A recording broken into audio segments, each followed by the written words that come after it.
Bom dia, turmas. Retomando aí as nossas aulas gravadas. Estou com um problema técnico aqui em casa semana passada e não pude fazer a manutenção da nossa atividade, mas estamos retornando essa semana. Na sexta-feira não haverá aula em função do dia do trabalho, então serão postadas 2 aulas essa semana, tá? Em relação ao capítulo que a gente está começando a abordar, que é o processo de independência da América.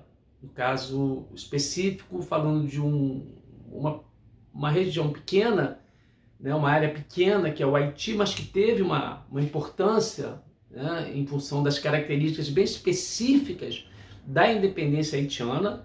E, é claro, né, grande parte do capítulo aborda a Hispano-América, já que é um processo longo, um processo sangrento, complexo, cheio de idas e vindas, de alternâncias, mas se concretiza por volta de 1825, tá? Um processo bastante longo de lutas de independência e com grande ingerência externa, tá? Que é uma característica muito forte desse processo de independência da Hispano-América.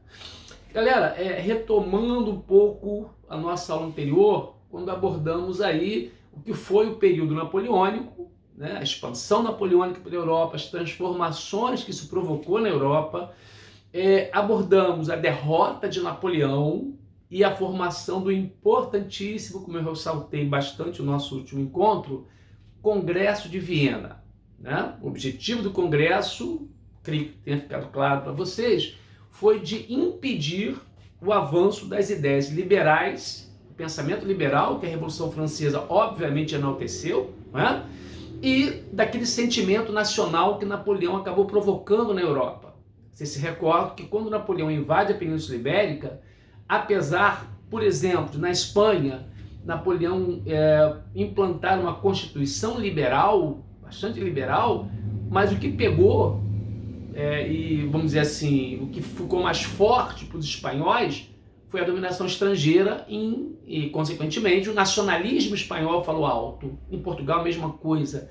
Então, Napoleão, mesmo derrotado, ele deixa uma herança nacionalista na Europa. E isso, evidentemente, era muito perigoso para nações que controlavam várias nacionalidades diferentes. Estou falando principalmente do Império Austríaco e do Império Russo.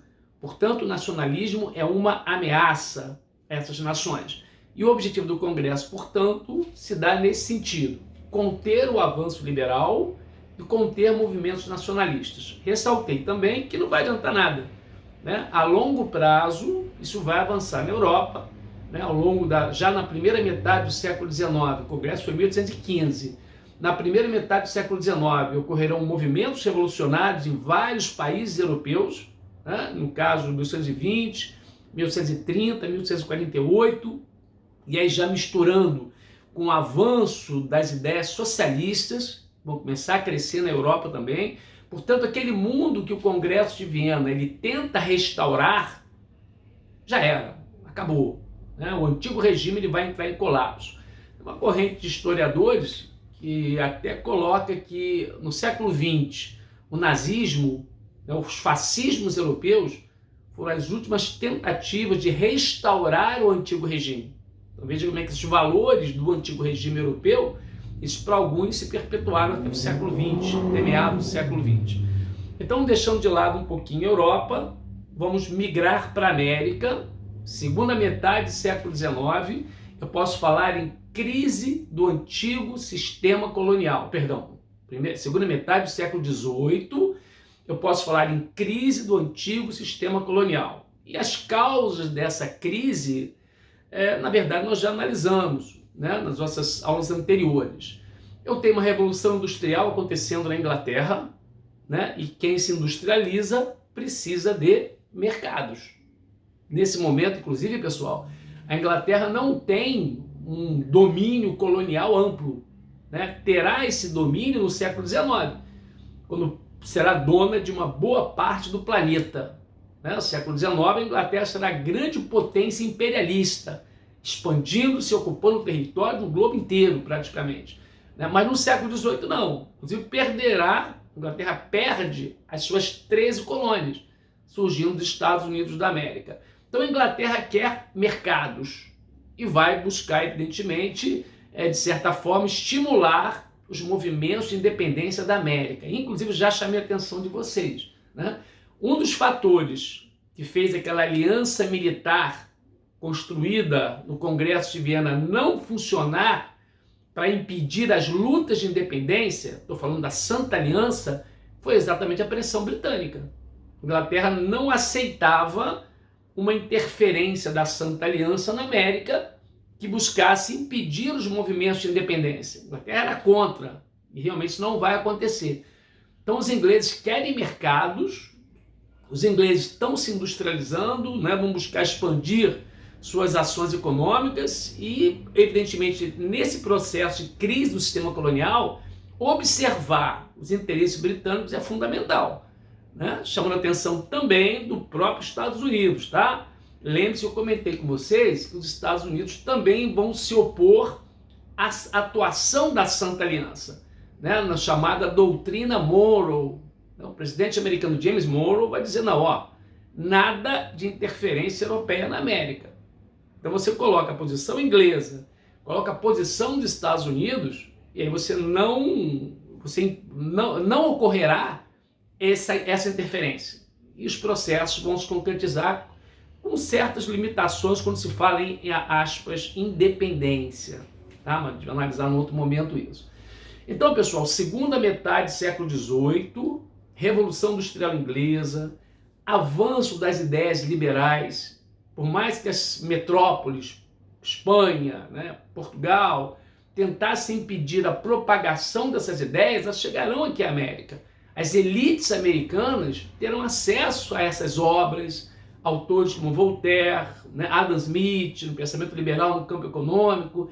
Então você tem a penetração desse pensamento na América, estimulando movimentos de independência já no século XVIII, já no final do século XVIII, esses movimentos estão começando a acontecer. Inclusive, pessoal, vou deixar bem claro isso, e no livro fala bem disso, né?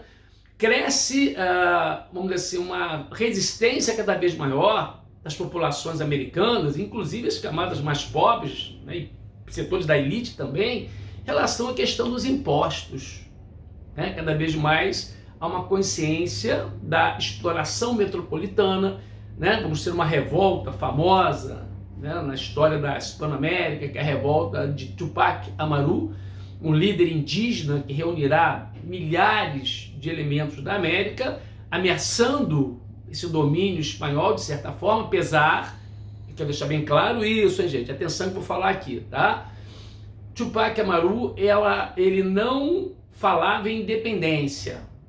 A reação dele é basicamente contra os mecanismos de exploração, mas não se posicionava claramente a favor da independência, né? Não é à toa que as próprias elites americanas vão ajudar a reprimir a revolta de Tupac Amaru.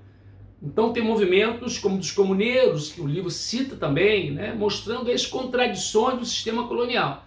A metrópole puxa de um lado, o colono reage do outro. Então, inevitavelmente, isso vai acontecer, tá? Não adianta, é inevitável que o sistema colonial entre em colapso com o tempo.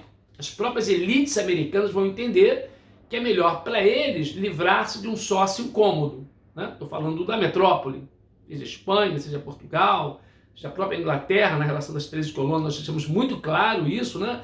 Que incomodava muito os colonos americanos, era exatamente a questão dos impostos. Isso também vai acontecer aqui. Em relação ao Brasil, tem algumas peculiaridades que mais à frente vamos analisar, tá? Lembrando que até 1815, até 1820, galera, as elites brasileiras, né, especificamente a elite que tinha mais peso, que era a elite do Sudeste, ela não falava em independência, tá? Conjuração Mineira, movimento isolado, não deixou herança maior naquele momento, né? A figura do Tiradentes só vai ser citado assim, como peso, como herói, quando a República foi proclamada.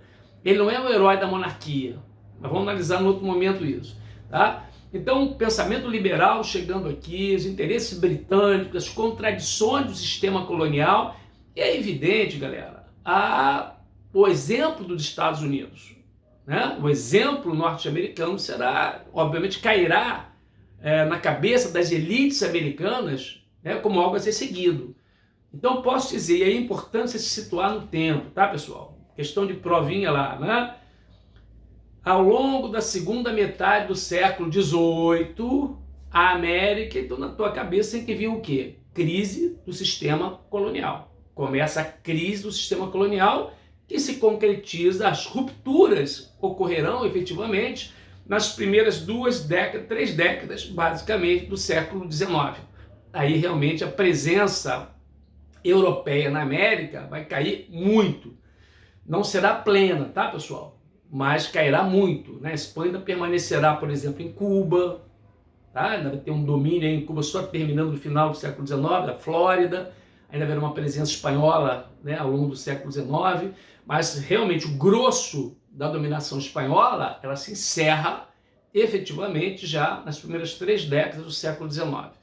Então, entendendo esse primeiro ponto, tá? Cresce a insatisfação com a exploração sobre os povos americanos, cresce uma certa consciência das elites americanas em relação, né, à exploração que sofrem por parte da metrópole. Eu queria indicar, para quem gostar, né, sempre tem uma galera aí que curte, que gosta, né, de ter alguma análise além da aula, do material didático, um filme maravilhoso chamado Queimada. Esse filme é ganhador de prêmios, né? Sensacional. É uma aula de história de independência da América. É uma ficção, entre aspas, né? E retrata no filme a forte presença inglesa no processo de independência. É muito interessante, é um filme que eu recomendo quando se fala em independência da Hispano-América.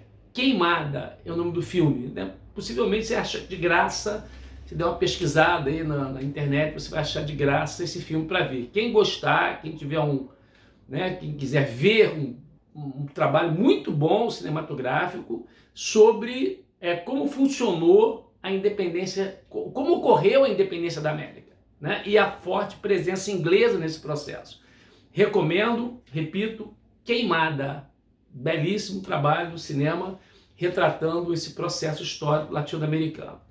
Então, voltando, galera, tá claro, espero que tenha ficado claro, as questões que envolvem a crise do sistema colonial, né? Questão do pensamento, questão econômica, as elites americanas, né, percebendo as desvantagens da relação com a metrópole, né, a influência dos Estados Unidos, fazendo a cabeça, né, dessa elite americana. Há uma presença popular intensa nesse processo de independência? Sim. Né? Não quer dizer que pós-independência, essas camadas populares americanas, elas tenham se beneficiado disso. Isso é outro papo que eu vou ter depois com vocês mais à frente. Mas haverá uma intensa participação, né? Haverá um processo muito violento, né, ao longo de 2 décadas praticamente. Eu queria chamar a atenção de vocês, né, para um equívoco que até hoje se coloca, né, muita gente fala, né? Independência do Brasil foi pacífica. Não foi, não. Isso é erro, né? Isso é um equívoco defender essa visão, né? Foi tão violenta quanto os processos de independência das 13 colônias inglesas ou dos movimentos de independência da Hispano-América ou da independência do Haiti? Não foi sangrento, mas teve violência, teve batalhas, teve mortes de brasileiros, portugueses ao longo de um ano, basicamente. Então, repudiem essa visão de a independência foi pacífica. Não foi pacífica, não. Tá? Teve confronto, só que Portugal não tinha força, até que tentou, mas não tinha força para evitar a independência. A Inglaterra também vai manobrar no sentido de dar respaldo à independência brasileira, né? E será um país fundamental para que na Europa se reconhecesse a independência do Brasil. Veremos no outro momento. Então, só uma comparação rápida, lembrando que o Brasil vai caminhar para a monarquia, enquanto o resto da América, repúblicas. Isso vai gerar uma certa animosidade ao longo do século XIX, tá bom? Brasil monárquico, restante do continente republicano, né? Sempre vai haver muita desconfiança em relação ao Brasil, né? O peso do Brasil no continente, o tamanho do Brasil. Então, as relações sempre serão um pouco um pé atrás dos países, das repúblicas latino-americanas, em relação ao Império Brasileiro. Inicialmente, o caso haitiano. O que você tem que saber? O que cai em concurso? O que já caiu em concurso sobre isso? Moçada, é o único caso de independência em relação à metrópole e a construção de um Estado independente conjugado com revolução social. Esse é o grande medo do resto da América, hein? Que acontecesse também o que ocorreu no Haiti, tá? Movimento liderado por quem? Escravos, negros, que era a maioria esmagadora da população haitiana. Né? Essas lideranças negras estarão à frente realmente do movimento de independência. Eu destaco dois nomes, Toussaint Louverture e Dessalines. São dois nomes que se destacam liderando negros que lideram o movimento de independência. É claro que o caso haitiano, quando se observa as peculiaridades, né, tem muito a ver com o que aconteceu na Revolução Francesa, quando no primeiro momento aboliu-se a escravidão nas colônias, posteriormente tentou-se restabelecer a escravidão. Né? Inclusive Napoleão mandará tropas ao Haiti e não vai conseguir impedir a ruptura. Então, um processo muito violento, sangrento, né? Perdas humanas aos milhares, franceses e haitianos, mas ao final a independência é alcançada por lideranças negras e a escravidão é abolida. Esse é o dado diferencial do Haiti, pessoal. Movimento de independência conjugado com revolução social, transformações sociais. Aí vem a pergunta certamente na cabeça de vocês, né? Mas Arthur, se o Haiti fez um movimento de independência de caráter popular, em benefício da maioria, por que nos países mais miseráveis do mundo? Né? Ainda mais nos últimos anos, pelos efeitos dramáticos do terremoto que devastou o país. Mas mesmo antes disso, muitos problemas sociais, ditaduras sangrentas, muita violência, né, marcava a triste história haitiana. Hoje o Haiti praticamente só sobrevive por causa da ONU. Né? Porque o terremoto que aconteceu no país foi devastador, né? Causou uma tragédia humanitária, né? Um quadro assim terrível, e o apoio da ONU hoje é fundamental. Mas aí vem a pergunta que eu estou colocando, que talvez vocês estejam se questionando, né? Se o Haiti teve esse viés popular, por que o Haiti não se desenvolveu? A resposta é simples. Qual era a base econômica do Haiti? Né? Era chamado de Pérola Francesa do Caribe, grande exportadora de açúcar, né? Base agrária, né? Exportadora. Pessoal, o que a Europa fez com o Haiti foi sabotar a economia haitiana, exigindo pesadas indenizações pela independência e, na prática, né, impondo, né, um modelo dependente para a economia haitiana, que nunca conseguiu se livrar disso. Né? O filme que eu citei, Queimada, fala exatamente isso. Né? Na hora que um líder popular faz a independência dessa ilha fictícia chamada Queimada, o que ele vai se deparar? O que fazer?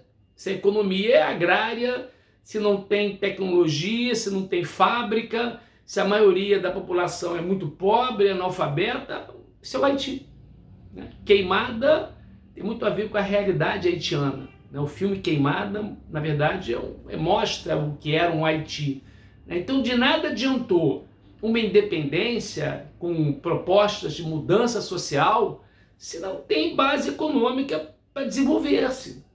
A Inglaterra, a França vão sabotar a economia haitiana, né? Vão impor pedidos de indenizações ao Haiti, que para ser reconhecido no mundo vai ter que fazê-lo. E aí a armadilha está montada. Né? Além da fragilidade econômica, a ausência de lideranças nacionais que buscassem alternativas, e aí é o Haiti no século XIX, no século XX. Né? Ditaduras muito violentas, né? E falta de perspectiva, agravada recentemente alguns anos atrás, por um terremoto devastador. né? Um terremoto que realmente foi uma coisa horrível, né? Que vivenciou essa população.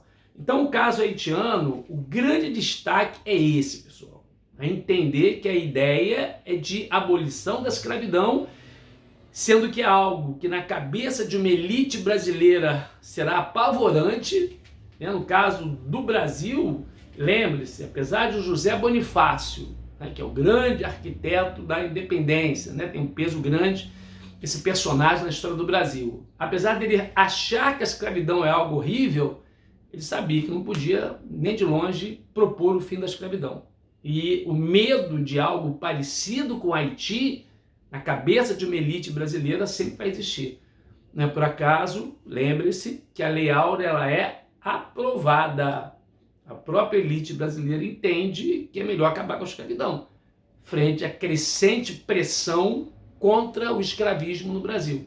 A maneira de acalmar, vamos dizer assim, o país seria a abolição da escravidão, e é o que vai ser feito, né, efetivamente em 1888. Né? Mais à frente analisaremos esse aspecto com vocês. Então, pessoal, caso haitiano tem essa peculiaridade, né, de ser um movimento que transforma a sociedade, ou que busca uma transformação social. Economicamente, nada mudou, né, a pobreza continuará, a base agrária, exportadora, né, não houve uma revolução econômica.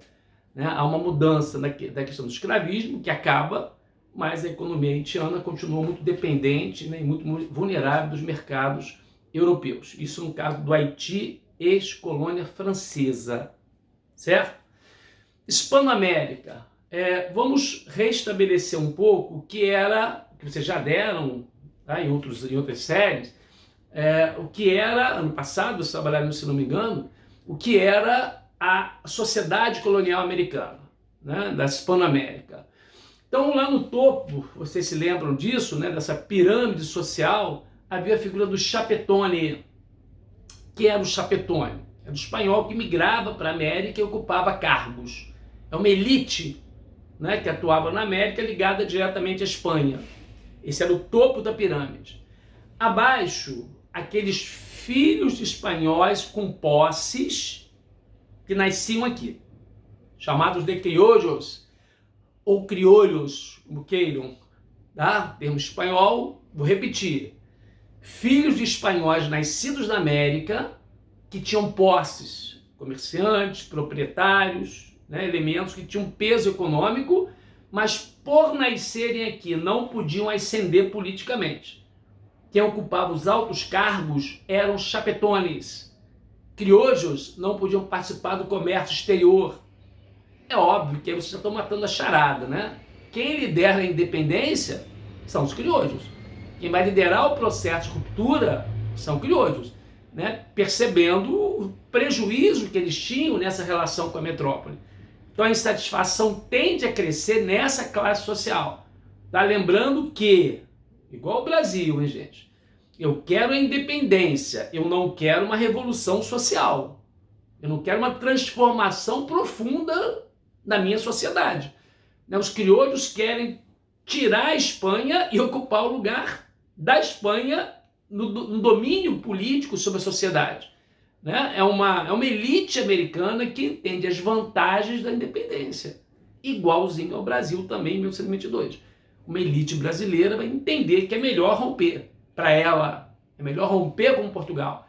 E no caso da Hispanoamérica, a mesma coisa. Né? Esses criollos, eles vão tomar a liderança dos movimentos de independência e construir, né, uma relação política nos novos estados em que eles serão o poder e manterão as estruturas sociais praticamente intactas. Analisaremos posteriormente. Tá? Então você tem essa divisão social, né, na América, de chapetones, criollos, a massa camponesa, escravos, sim, atenção, porque na América Espanhola não havia a questão da servidão indígena. Lembra disso? Mita, encomenda, as formas de trabalho servil sobre indígenas. Lembre-se que no Brasil escravizou-se indígenas, pelo menos até o século XVIII era legal, né? Depois ficou ilegal. Mas na Hispanoamérica havia servidão indígena, além de escravos africanos. Tá bom? Não se esqueça que havia escravos também. mas havia predominantemente a servidão indígena. Esse indígena que vai atuar intensamente nas lutas de independência, mesmo não sendo beneficiado depois, mas vai participar intensamente desse processo de independência. Então, essa sociedade que se forma na América espanhola, uma divisão administrativa, capitanias gerais, vice-reinos, né? Uma divisão, né? Como no Brasil foram as capitanias hereditárias, depois criou-se o governo geral, né? Na Hispanoamérica, gradualmente se formam vice-reinos e capitanias gerais, né? No caso, a diferença básica qual seria, né? De um vice-reino para uma capitania geral? O vice-reino é uma área de peso econômico. Vice-reinado do México, por exemplo, né? Importante área de extração de metais preciosos. Vice-reinado do Peru, idem, né? Importante área de atividade de extração de minérios. Capitania Geral de Cuba, Capitania Geral da Venezuela, são áreas estratégicas para a defesa da América. Então essa seria a divisão que vai existir na Hispanoamérica. Vice-reinos, capitanias gerais. No âmbito local, haviam os chamados cabildos, espécie de câmaras municipais. Lembrando que no cabildo havia possibilidade de um criojo atuar no cabildo. Tá? Aí é uma questão interessante para entendermos essa fragmentação da América que vai acontecer. Né? Por exemplo, não se manteve um país que fosse o vice-reino do México, não, foi fracionado. Né? Então você vai ter o papel do poder local nos cabildos muito presente na hora da independência, que ajuda a entender a fragmentação da América. Né? Diferente do Brasil, que manteve a unidade territorial, a Hispanoamérica vai fragmentar-se. E uma das razões disso é que o movimento de independência se inicia onde? Nos cabildos, onde se está uma elite criolla liderando esses locais. E aí você vai compreender o processo de fragmentação.